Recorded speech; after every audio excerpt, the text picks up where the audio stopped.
একটা দাবি আসবার সম্ভাবনা আছে যে বিএনপি বরাবর বলছে এনসিপির প্রতি তাদের সরকারের দুর্বলতা বায়াস, কিন্তু এনসিপির যে শিক্ষার্থী নেতৃত্ব তাদের বন্ধুরা সেই গত বছরের গণঅভ্যুত্থানের নেতৃত্ব দানকারী যারা যে ব্যক্তিবর্গ ছিলেন তাদের মধ্যে 2 জন এখন ওই গভর্নমেন্টের মধ্যে আছে, এবং তাদের যে অত্যন্ত স্বাভাবিক আপনার সহানুভূতি এনসিপির উপর থাকবে এইটা তো অস্বীকার করার কোনো সুযোগ নেই। তারা যেহেতু একটা নিরপেক্ষ নির্বাচন করতে চান। একজন উপদেষ্টা তো সম্প্রতি এনসিপির একটা মিটিংয়েও ছিলেন, সেই ভিডিও সোশ্যাল মিডিয়াতে এখন আছে। তবে সেটা খুবই স্বাভাবিক। ফলে এখানে যে এনসিপির সঙ্গে তাদের কোনো সৌহার্দ্যপূর্ণ সম্পর্ক নেই বা তাদের প্রতি তাদের কোনো দুর্বলতা নেই এটা বলার কোনো সুযোগ নাই, এবং সুযোগ থাকার কোনো কারণও নেই। কেনই বা থাকবে? তারা একসঙ্গে লড়াই করেছেন, একসঙ্গে জেলে গেছেন, অনেকেই একসঙ্গে মৃত্যুর মুখোমুখি হয়েছেন সেই দিনগুলোতে।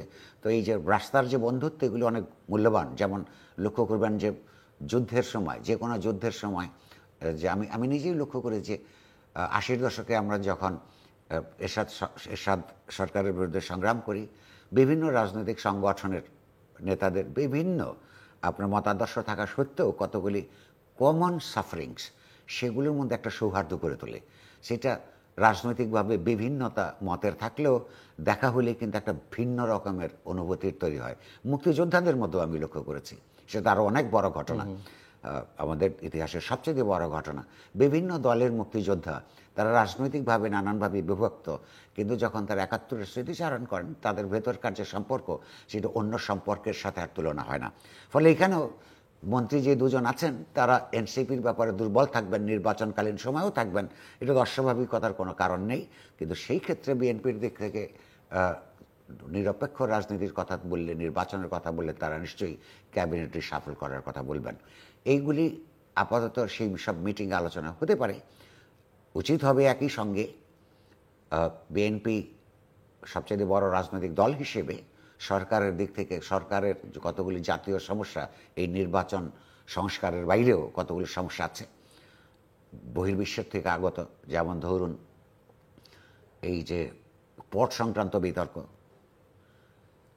সেই পট সংক্রান্ত বিতর্কের মধ্যে আমি বলবো যে অধ্যাপক ইউনূস যে ভাষণ দিয়েছেন ঈদের আগে, তার ভাষার মধ্যে কিছু টোন এবং টেনর ছিল, এমন কিছু শব্দাবলী ছিল, এগুলি না থাকলে ভালো হতো। কারণ হচ্ছে যে পোর্টকে আমেরিকান একটা কোম্পানিকে দেওয়ার ক্ষেত্রে অধ্যাপক ইউনূস 2 বার প্রকাশ্যে কথা বলেছেন, সেগুলো 2টাই অত্যন্ত আবেগ আপ্লুত কথা। চট্টগ্রামে যখন তিনি কথা বলেন তখন উনি বলেছিলেন যে মেরে কেটে হলেও এটা, যারা বিরোধিতা করবেন, মেরে কেটে হলেও এই পট ওই ভালো কোম্পানিটাকে দিতে হবে। এই ভাষণেও তিনি বলেছেন যে যারা এটার বিরোধিতা করবে তাদেরকে প্রতিরোধ করতে হবে। এইখানে যে যারা এই ব্যাপারে যারা সমালোচনা করছেন তাদেরকে পুরোপুরি একটা শত্রু শিবিরে নিক্ষেপ করার মতন জায়গায় অধ্যাপক ইউনূস না গেলেও চলতো। 2টো কারণে। একটা হচ্ছে যে এই পোর্টের কার্যকারিতা, দক্ষতা নিয়ে এমনকি ব্যবসায়ীদেরও ন্যায্য উদ্বেগ আছে। কারণ হচ্ছে বহু পোর্টের তুলনায় এখানে বহির্সমুদ্র থেকে মাল খালাস করতে অনেক বেশি সময় লাগে, সেইটা বাংলাদেশের অর্থনীতির জন্য অত্যন্ত ক্ষতিকর। এবং একটা সময় আমরা 2006 এবং 2008-এর মাঝখানে মিলিটারির ব্যাক সরকারের আমলে আমরা লক্ষ্য করেছিলাম যে তারা যেভাবেই হোক এই সময়টাকে কিছুটা চাপ প্রয়োগের মধ্য দিয়ে 3-4 দিনের মধ্যে নিয়ে এসেছিলেন, যেখানে 3 সপ্তাহ লাগে। এফিসিয়েন্সিটা অনেক বেড়েছে, অর্থাৎ এফিসিয়েন্সি ইচ্ছে করলে বাড়ানো যায়। তো সেই দিকে আরও এফিসিয়েন্সি বৃদ্ধির কথা চিন্তা না করে বিদেশিদেরকে দিলেই এইটার এফিসিয়েন্সি বেড়ে যাবে, যেখানে হিউম্যান ফ্যাক্টর। গত কয়েক মাসে পোর্টের পারফরমেন্স খুব ভালো ছিল, ব্যবসায়ীরাই বলছেন। আচ্ছা, প্রশ্নটা হচ্ছে যে একটা হচ্ছে সেখানে ঘুষ আছে, দুর্নীতি আছে, হ্যাঁ, নেপোটিজম আছে, এইগুলি দূর করা গুরুত্বপূর্ণ। সেইটার দিকে নজর না দিয়ে অন্য একটা এফিশিয়েন্ট কোম্পানিকে দিলেই এই সমস্ত সমস্যার সমাধান করে সেই এফিশিয়েন্ট কোম্পানি ওইটা সময় আপনার, কারণ পুরাটা এটা যন্ত্রের ব্যাপার নয়, এখানে কিছু মানুষ জড়িত থাকবে। সেই মানুষগুলিকে বদলাতে না পারলে একটা ভালো কোম্পানি কিংবা ভালো যন্ত্রপাতি দিয়ে কোনো কিছু কাজ হয় না। তো সেইটা কিছু মানুষের মধ্যে, নাগরিকদের মধ্যে উদ্বেগ আছে। এই কারণে আছে যে এখন আর এই সময় এই যে জিও পলিটিক্যাল নানান দুর্ঘটনার মধ্যে পোর্টগুলি আর নিছক ব্যবসাকে কেন্দ্র করে ব্যবসাকে সচল করবার একটা মাধ্যম হিসেবে কাজ করে না। আপনার জাতীয় নিরাপত্তা ইস্যুর সঙ্গে জড়িত হয়ে পড়েছে। এগুলি এই অঞ্চলেই, দক্ষিণ এশিয়াতে শ্রীলঙ্কার ঘটনায় কিংবা অন্যান্য আপনার ইস্ট এশিয়াতেও কিছু কিছু ঘটনা এগুলো প্রমাণিত হয়েছে। এইরকম একটা উদ্বেগজনক সময়ে সেটাকে কারোর মতামত না নিয়ে এবং অন্যদেরকে প্রতিপক্ষ বানিয়ে মেরে কেটে কিংবা প্রতিরোধ করে এগিয়ে যাওয়ার এইটার যে অবস্থান, এইটাতে আরও মানুষকে সন্দেহভাজন করে তুলেছে বা সংশয়াপন্ন করে তুলেছে। হয়তো সেই প্রসঙ্গগুলো বলছেন এটা তাদের সঙ্গে আলোচনা করা উচিত, সংস্কারের বিষয়ে আলোচনা হওয়া উচিত।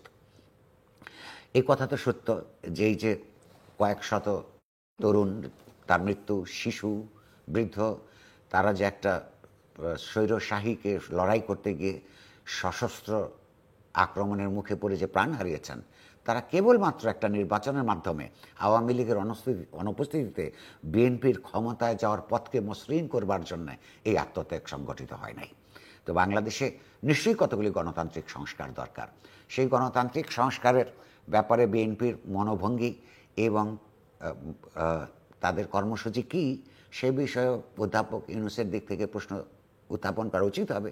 হয়তো তিনি তুলবেনই, কারণ বিএনপি সবসময় নির্বাচনের রোডম্যাপ চায়, কিন্তু এই যে অপরাধীদের বিচার, এই যে গণহত্যার সঙ্গে জড়িত তাদের বিচার প্রক্রিয়া, কিংবা এইটা তো একটা দীর্ঘ প্রক্রিয়া হতে বাধ্য যদি আপনি স্বচ্ছ বিচার প্রক্রিয়া চালাতে চান, কিংবা গণতান্ত্রিক সংস্কারের কথা তারা 31 দফায় যেটা বলেছে, 31 দফার পর যে আত্মত্যাগের প্রশ্ন এসেছে এবং সেখানে যে নতুন দাবি দফা এবং আকাঙ্ক্ষা তৈরি হয়েছে, তার সঙ্গে সঙ্গতি পরায়ণ যে কোনো নতুন যে গণতান্ত্রিক সংস্কারের রোডম্যাপ, এটাও তো বিএনপি দেয় নাই জনগণের সামনে। ফলে তার যেমন নির্বাচনী রোডম্যাপ দেওয়ার অধিকার আছে, তেমনি এই শিক্ষার্থী জনতার এবং গণতন্ত্রকামী মানুষের আপনার ন্যায্য অধিকার আছে বিএনপির কাছে দাবি করবার যে যেই 3 ইস্যুতে এখন কথা হচ্ছে, গণতান্ত্রিক সংস্কার, অপরাধের বিচার এবং নির্বাচন, এই 3টার ব্যাপারে তাদের নিজস্ব রোডম্যাপ কি, সেইটা তো জনগণের সামনে হাজির করবার একটা কিন্তু মিস্টার নুরুল কবির, বিচারের রোডম্যাপ দেওয়া যায় কি না? ইয়েস এন্ড নো করা যায়। দ্বিতীয়ত ইয়েস এন্ড নো, আপনার সঙ্গে সংস্কার তো ধরেন সংস্কার একটা নেভার এন্ডিং একটা প্রসেস, কন্টিনিউয়াস প্রসেস, এটা আপনি তো করবেন, কিন্তু এখানে আমি আপনার সঙ্গে এটা মানসিক মনস্তত্ত্বের ব্যাপার। আপনি যদি ইতিবাচক করতে চাইলে করবেন, আর আপনি অঙ্গীকার করেও না করতে পারেন, কিন্তু অঙ্গীকার করার, কিন্তু আমি বলছি যে এটা তো সব সময় করতে হবে এবং সময়ের সঙ্গে তাল মিলিয়ে বাস্তবতার সঙ্গে মিল রেখে এই সংস্কারগুলো করতে হবে। এবং জি, আপনি যেটা বলছেন, আমার 2টা রেসপন্স আছে আপনার ব্যাপারে। একটা হচ্ছে আপনার সঙ্গে সাধারণভাবে একমত, বিচারের কোনো রোডম্যাপ দেওয়া যায় না, কারণ এটা কোনো রাজনৈতিক দল কিংবা নির্বাহী বিভাগ সরকার যদি দেয়, হ্যাঁ, সেটা হচ্ছে বিচার বিভাগকে প্রভাবিত করার সামিল, সেগুলো একটা। কিন্তু সঙ্গে আবার আর একটা ব্যাপার আছে, এই বিচারটাকে স্বচ্ছ করবার এবং জাতীয় এবং আন্তর্জাতিক আইনের বিধান মেনে করবার একটা দায়িত্ব সরকারের, এবং পরবর্তীকালে যারা নির্বাচনের মাধ্যমে সরকারে যাবেন বলে আশা করেন তাদের আছে। সময়কাল হয়তো সরকার যেটা করতে পারে যে অপরাধীদের আইনের আওতায় আনবার দায়িত্বটা সরকারের। যেমন ধরুন, আমি ছোট উদাহরণ দিই, এই প্রক্রিয়াতে প্রথমেই চিফ প্রসিকিউটর হিসেবে যাকে আপনার এই মনোনয়ন দেওয়া হয়েছে, যাকে নিযুক্ত করা হয়েছে, তিনি এর আগের পর্বে আওয়ামী লীগ যখন ক্ষমতায় ছিল তখন তার যে পেশাগত ভূমিকা হিসেবেই তিনি যাদের পক্ষাবলম্বন করেছেন, এবং তার দলীয় পরিচয়ও এই দেশে আর অজানা নয়। তো তিনি যখন আপনার এই বিচার প্রক্রিয়ায় আওয়ামী লীগের লোকজন থেকে বিচার করবে, সেইখানে তার মনস্তাত্ত্বিক পক্ষপাত থাকবার সম্ভাবনা তো উড়িয়ে দেওয়া যায় না। কিন্তু সেই দায় কার, সরকারের না বিএনপি? সরকারের। তো সুতরাং সরকারের নিশ্চয়ই, যেমন তিনি আবার যখন অ্যাটর্নি জেনারেল অফিসে যোগ দিয়েছেন, আপনি লক্ষ্য করুন, এই যে সর্বশেষ যে একজন জামাত নেতার যার আইসিটিতে আপনার ফাঁসি হয়েছিল এবং রিভিউ পিটিশনে দেখা গেল তিনি নির্দোষ, এইখানে তিনি ছিলেন, অর্থাৎ আগের মামলায় ওই কোর্টে তিনি ছিলেন এই জামায়াত নেতার পক্ষের আইনজীবী, তিনি সেই পক্ষের আইনজীবী এইবার রাষ্ট্রের পক্ষে যে রিভিউ পিটিশনকে রিফিউট করবার কথা, সেইখানে তিনি ওই পক্ষাবলম্বন করেছেন। এগুলোর মধ্যে তো গোজামিল আছে, অন্যান্য উকিলও তো থাকতে পারতো। তো এগুলো তো সরকারের অ্যাটর্নি জেনারেল অফিসের কিংবা আপনার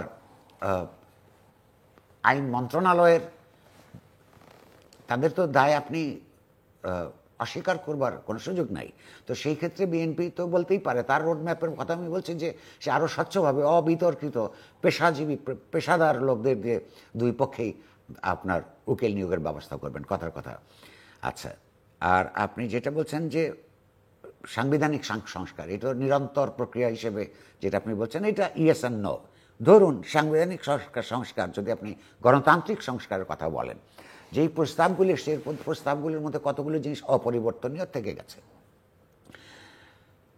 বাংলাদেশের যখন গণতান্ত্রিক সাংবিধানিক সরকারের কথা হচ্ছে, তখন থেকেই আপনার রাষ্ট্রপ্রধান এবং সরকার প্রধানের মধ্যে ক্ষমতার ভারসাম্যের কথা বলা হচ্ছে, কিন্তু বলা হচ্ছে খুব বিমূর্তভাবে।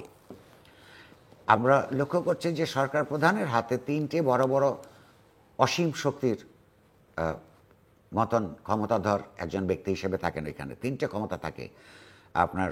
তিনি দলের প্রধান থাকেন, তিনি নির্বাহী বিভাগের প্রধান থাকেন, তিনি একই সঙ্গে সংসদ নেতা থাকেন।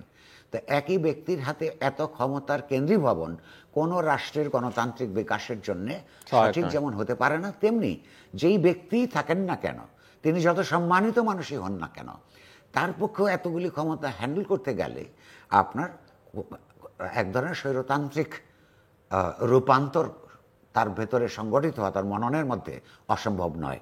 কিন্তু এইখানে যে এত মাস ধরে নানা ধরনের বুদ্ধিভিত্তিক কসরতের পর যে রিপোর্ট এসছে, সেখানে তাদের ক্ষমতার তেমন কোনো বিকেন্দ্রীকরণের কোনো লক্ষণ বা প্রস্তাব আমরা লক্ষ্য করি নাই। কিংবা ধরুন আপনার এইটা একটা সাধারণ কাণ্ডজ্ঞানের বিষয় যে যেই সমস্ত সমাজে সংখ্যাগরিষ্ঠ, সেটা জাতিগত অর্থ হোক, ধর্মীয় সম্প্রদায়গত অর্থ হোক, বিপুল সংখ্যাগরিষ্ঠ একটা জনসংখ্যা থাকে এবং একটা অল্পাংশ থাকে, আবার সেটা জাতিগত হোক কিংবা ধর্মগত হোক, এদের ভেতরকার যে ক্ষমতার ভারসাম্য, এমনকি সামাজিক ক্ষমতার ভারসাম্য গণতান্ত্রিকভাবে নিষ্পন্ন করবার জন্যে যারা সংখ্যালঘিষ্ঠ, তাদের পক্ষে কিছু সাংবিধানিক এবং আইনগত আপনার রক্ষা কবচ থাকতে হয়। আমরা লক্ষ্য করছি যে এখানে জাতি হিসেবে বাঙালির এবং ধর্ম হিসেবে মুসলমানের, ইসলামের রক্ষা কবচের কথা, বিশেষ মর্যাদা দানের কথা রাষ্ট্রীয় সংবিধানে আছে। তো এইটা তো কাণ্ডজ্ঞানের কথা না।